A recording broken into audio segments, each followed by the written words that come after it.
Hola a todos y bienvenidos a la órbita de las letras. El día de hoy quiero hablar sobre el origen del ser en el encuentro con el otro.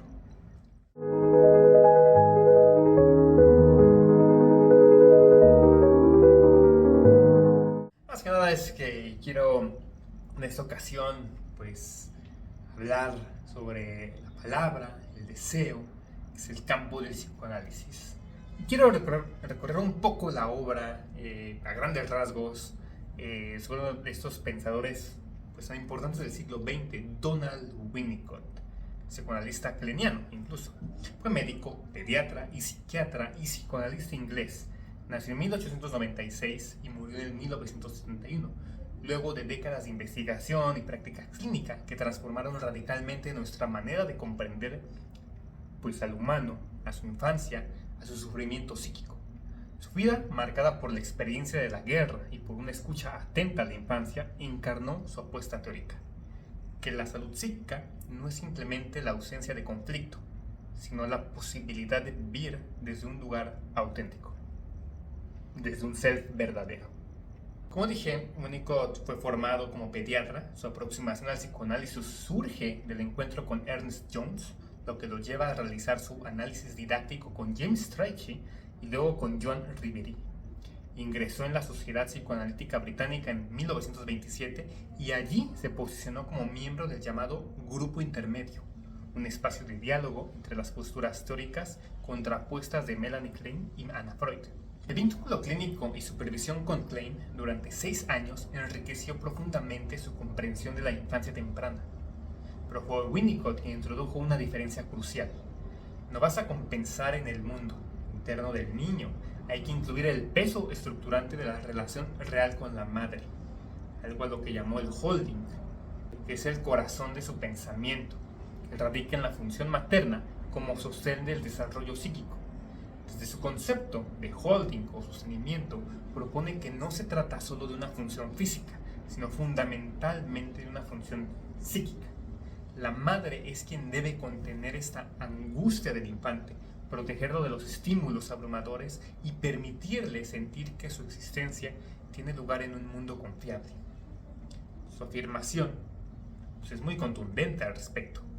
No existe tal cosa como un bebé, siempre hay un vínculo. Y de esto nos habla de la madre suficientemente buena, la que no es perfecta. Se trata de aquella que especialmente en las primeras etapas responde activamente a las necesidades del bebé, permitiéndole constituir su self verdadero.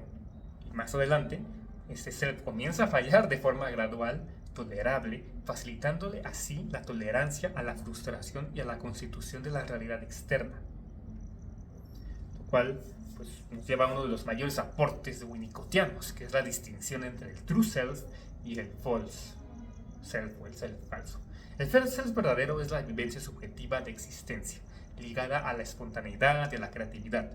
El falso self, en cambio, surge como una defensa adaptativa frente a un entorno que no sostiene ni acoge lo genuino. Puede ser funcional e incluso necesario en ciertos contextos sociales, pero cuando ocupa todo el espacio psíquico, el sujeto se siente vacío, irreal, alienado de su deseo. De aquí que la falsedad no es tanto una mentira como una forma de existencia sin deseo. Detectar el falso self en la clínica requiere una escucha afinada. No es simplemente una máscara superficial, es un modo de ser que encubre la retirada del self verdadero. El paciente puede parecer ajustado, exitoso, incluso satisfecho, pero en su interior siente que no vive su propia vida. Winnicott encuentra en el gesto espontáneo del infante una expresión radical del self verdadero. Un balbuceo, una sonrisa, una mirada, constituyen afirmaciones ontológicas del ser. Cuando la madre las reconoce, las acoge y las celebra, el bebé siente que existe. De aquí que diga, el gesto espontáneo es el inicio de la creatividad. Si el gesto no es visto, si es ignorado o malinterpretado, el bebé aprende que su espontaneidad no tiene lugar. Y así se origina entonces el falso self. Esta teoría se entrelaza con la función materna de ilusionar y desilusionar. En un inicio, la madre debe sostener la ilusión del bebé de que crea el mundo. Más adelante, debe desilusionarlo gradualmente, permitiéndole acceder a la realidad externa sin devastación, sin ilusión. Ya que sin ilusión no hay deseo, sin desilusión no hay mundo compartido. Y en la clínica, Winnicott propone una técnica centrada en la presencia empática y en el respeto por los tiempos del paciente, en el espacio potencial donde pueda emerger el juego, la metáfora y el gesto. La regresión al servicio del self es una modalidad terapéutica donde el paciente puede retornar a estados primitivos de dependencia, siempre que el encuadre ofrezca también un sostén afectivo seguro. No se trata de una regresión patológica, sino de una posibilidad de reorganización subjetiva. También se puede decir que solo una madre suficientemente buena, pues entonces puede frustrar de tal modo que su bebé sobreviva a la frustración. El concepto de self en Winnicott no tiene equivalente directo en Freud, cuyo modelo estructural ello-yo super-yo se orienta más al conflicto que al sostén. Y Melanie Klein, por su parte, ofrece un modelo basado en relaciones subjetales, principalmente internas, donde el self se escinde por defensas tempranas. Y Lacan también se distancia aún más. Para él, el yo es una construcción imaginaria alienada y el sujeto es una escisión estructural, efecto del significante. El self verdadero, tal como lo piensa Winnicott, no tiene lugar en su teoría, pero ambos comparten la desconfianza hacia el yo adaptado y la idea de una verdad subjetiva más allá de las máscaras sociales. De esta forma, Winnicott no nos deja un sistema cerrado, sino una ética clínica.